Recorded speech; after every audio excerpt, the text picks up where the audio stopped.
Bismillahirrahmanirrahim. Assalamualaikum warahmatullahi wabarakatuh. Waalaikumsalam warahmatullahi wabarakatuh. Bagaimana kabarnya pagi ini? Alhamdulillah sehat. Alhamdulillah sehat ya.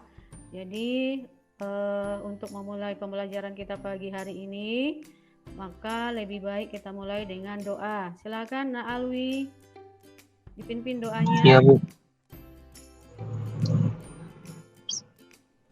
Sebelum memulai pelajaran kita pada pagi hari yang berbahagia ini, ada baiknya kita berdoa menurut agama serta kepercayaan kita masing-masing.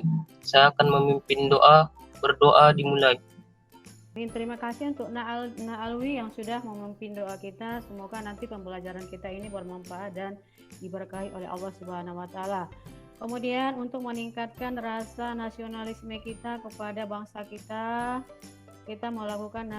menyanyikan lagu wajib nasional yang dibawakan oleh Nak Najwa. Silahkan Nak Najwa. Garuda Pancasila 1, 2, 3 ya. Garuda Pancasila.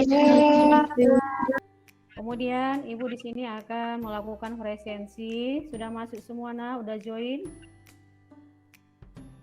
Udah Bu. Partisipan yang sudah ada, alhamdulillah sudah join semua ya. Kemudian mari kita persiapkan diri kita untuk belajar. Pada pagi hari ini kita akan membahas tentang sistem pencernaan ya. Siapa yang masih ingat materi kita sebelumnya?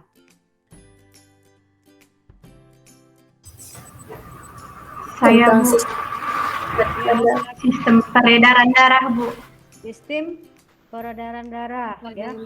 Jadi kalau kita perhatikan di sini, makanan yang baik itu makanan yang sehat yang memiliki nilai ataupun kandungan gizi yang sangat baik. Apa salah satunya? Misalnya ada karbohidrat, ada di situ lemak, ada proteinnya, ada mineral, ada airnya.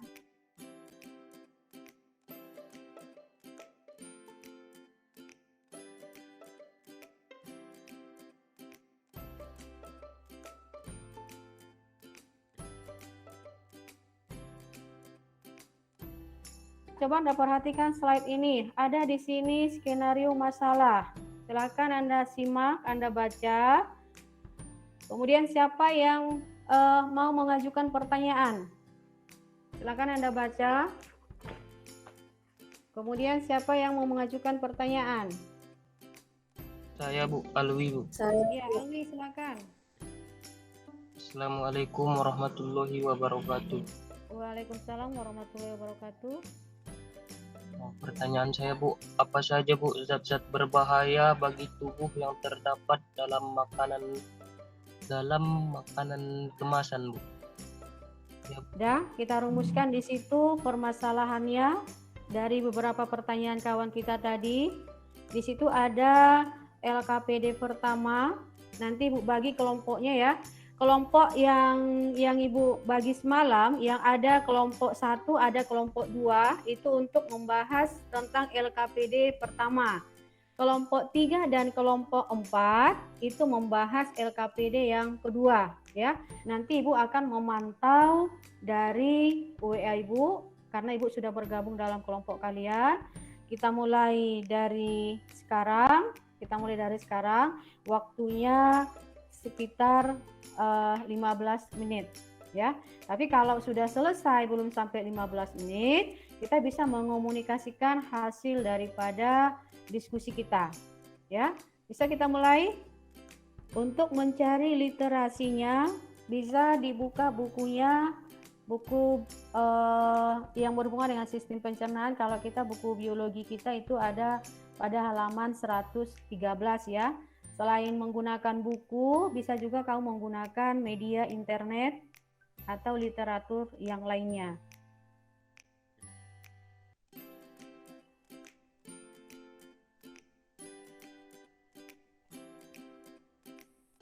Kelompok 2 yang masih membahas LKPD 1 itu pada kelompok Aswita, silakan Nak.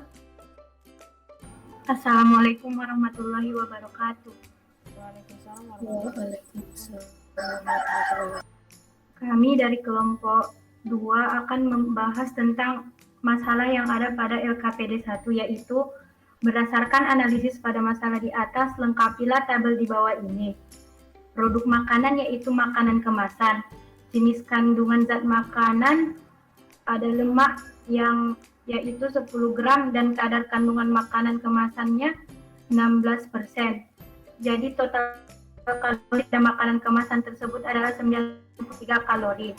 Saturated fat 1,5 gram, kadar kandungan makan kemasannya yaitu 8%, total kalori pada kemasan 13,95 kalori. Sodium, kadar kandungan makanan kemasan 7%, total kalori pada makanan kemasan tidak ada. Potasium, kadar kandungannya 10%, total kalori pada makanan kemasan tidak ada. Karbohidrat 15 gram, kadarnya 5%, total kalorinya 61,5 kalori.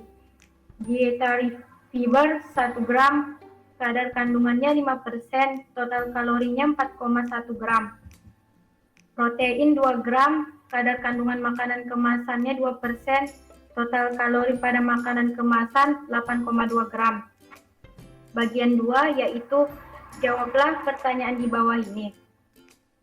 Setelah melakukan identifikasi zat makanan pada makanan kemasan di atas beserta kadar persentasinya, apakah makanan tersebut cukup baik untuk memenuhi gizi dan fungsi makanan terhadap tubuh kita? Berikan alasannya. Menurut saya, mengonsumsi makanan tersebut terlalu banyak itu tidak sehat bagi tubuh, dikarenakan nutrisi yang ada pada makanan kemasan tidak cukup seimbang bagi tubuh, sehingga bisa menyebabkan tubuh terserang penyakit. Ditambah lagi sodium dan lemak jenuh dan tidak jenuh yang kadarnya melebihi 5%. Sedangkan makanan yang baik kita konsumsi itu, lemak dan garamnya tidak boleh lebih dari 5%. Kemudian pada pertanyaan nomor 2, berdasarkan skenario masalah di atas, tentukan zat makanan apa saja pada makanan kemasan tersebut yang dapat mengakibatkan kerusakan pada ginjal dan yang menimbulkan penyakit diabetes jika terlalu sering mengkonsumsinya, dan berikan alasannya. Pada pertanyaan nomor 2, menurut saya jawabannya kemasan tersebut dapat mengakibatkan penyakit. Karena jika kita mengonsumsi sodium atau garam dengan jumlah yang tinggi, maka kita bisa terkena penyakit ginjal. Karena garam tersebut dapat mempersulit ginjal untuk mengeluarkan cairan yang akibatnya cairan tersebut akan menumpuk dan meningkatkan tekanan darah, yang kondisi ini menyebabkan penyakit gagal ginjal. Kemudian diabetes tersebut juga bisa disebabkan oleh lemak jenuh, yang mana lemak tersebut berkontribusi terhadap resistensi insulin yang meningkatkan diabetes tipe 2. Kemudian pada wacana bagian 3, yaitu di kota A terdapat rumah makan yang menyediakan menu bervariasi antara lain bakso bakar, bakso telur, sosis bakar, indomie goreng, indomie rebus, nasi gurih, nasi putih, ikan panggang, ayam bakar, telur mata sapi, salad, sayur bening, tumis kangkung, buah apel, pisang, dan salak. Berdasarkan wacana di atas, daftar makanan sehat menurut kami yaitu seperti nasi putih, sayur bening, salad, tumis kangkung, ditambah lagi buah-buahan seperti apel, pisang, dan salak. Demikianlah hasil diskusi dari kelompok kami. Assalamualaikum warahmatullahi wabarakatuh. Waalaikumsalam warahmatullahi wabarakatuh. Terima kasih pada Aswita yang sudah memaparkan jawabannya yang cukup bagus ya. Bagaimana dengan kelompok lain? Ada yang mau menanggapi? Najwa, silakan untuk menyusun menu makanan misalnya. Najwa. Kalau misalnya menurut saya Bu, kan ada Bu makanan sehat yang mengandung protein seperti telur. Tetapi Bu, kita juga tidak boleh berlebihan mengkonsumsi yang mengandung protein banyak, kayak misalnya kuning telur kan Bu banyak mengandung protein yang berlebih. Kita nggak boleh mengkonsumsi yang berlebih juga Bu. Terus sayur-sayur sudah pasti Bu, kita harus mengkonsumsi sayur.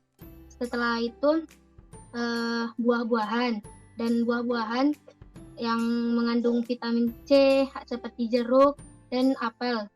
Setelah itu kita harus mengkonsumsi nasi juga, tetapi Bu, kita juga tidak boleh mengkonsumsi nasi berlebih karena mengandung kalori dan glukosa yang Oke, itu tambahan dari si Najwa. Kita kasih aplaus untuk mereka yang sudah memaparkan hasil diskusinya. Kemudian kita lanjut untuk yang LKPD 2. Untuk LKPD 2, kelompok 1 itu membahas yang pertanyaan nomor 1. Kelompok 2 itu membahas pertanyaan yang LKPD 2. Apakah dengan sering mengkonsumsi makanan kemasan dapat meningkatkan BMI dan BMR? Menurut kami, iya, karena makanan kemasan yang kita makan walaupun memiliki kalori yang cukup tinggi, tetapi tidak membuat tubuh kita kenyang, sehingga makanan kemasan yang terus-menerus kita makan tidak akan membuat kita kenyang. Itu akan berakibat dalam satu bungkus makanan kemasan tidak memenuhi kebutuhan kalori yang kita gunakan untuk beraktivitas, sehingga berdampak dalam peningkatan BMI dan BMR. Dan ada pendapat dari kelompok kami juga, Bu, campuran-campuran itu akan mengakibatkan makanan kemasan atau makanan olahan tinggi kalori, membuat efek samping makanan dalam kemasan jika dikonsumsi berlebihan dapat mengakibatkan kegemukan dan timbulnya penyakit degeneratif seperti diabetes mellitus. Siapa lagi yang bisa mengambil kesimpulan dari materi yang kita pelajari pada pagi hari ini? Baik dia kandungan makanannya, kemudian kebutuhan kalorinya, kemudian BMI-nya. Silakan Najwa. kesimpulannya itu karena kita mempelajari tentang sistem pencernaan makanan, maka ada baiknya kita mengkonsumsi makanan yang sehat seperti sayur, buah, dan mengandung banyak vitamin. Selain itu,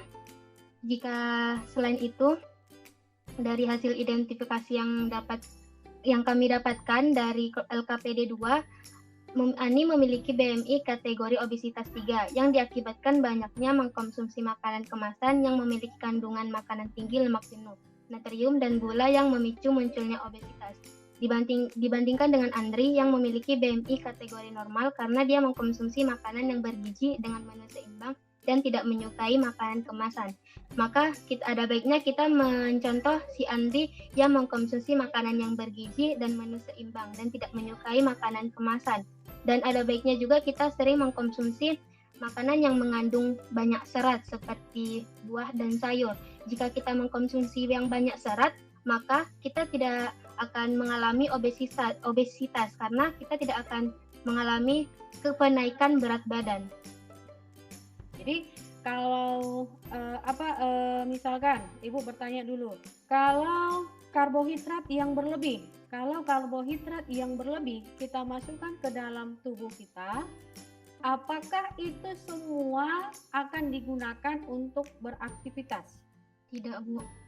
Iya, tidak. Kenapa? Karena bisa penimbunan lemak dia, Bu. Karena kita nggak beraktivitas, tidak mengeluarkan keringat dan tidak mengeluarkan kalori, Bu. Ibu sudah mengirimkan link Google Formulir di grup WA kita. Silakan Anda jawab. Sudah, itu nanti akan otomatis keluar nilainya sendiri ya. Tugas kamu di rumah itu merangkum tentang organ sistem pencernaan makanan. Karena minggu depan kita akan mempelajari tentang organ-organ sistem pencernaan makanan. Untuk hari ini kita cukupkan sampai di sini. Jangan lupa tetap menjaga kesehatan karena kita masih dalam berada pandemi. Menjaga prokes ya. Tetap berada di dalam rumah, jangan berkerumun supaya kita terhindar dari penyakit yang sedang pandemi sekarang ini. Jadi kita cukupkan sampai di sini. Kita baca hamdalah. Assalamualaikum warahmatullahi wabarakatuh. Waalaikumsalam warahmatullahi wabarakatuh.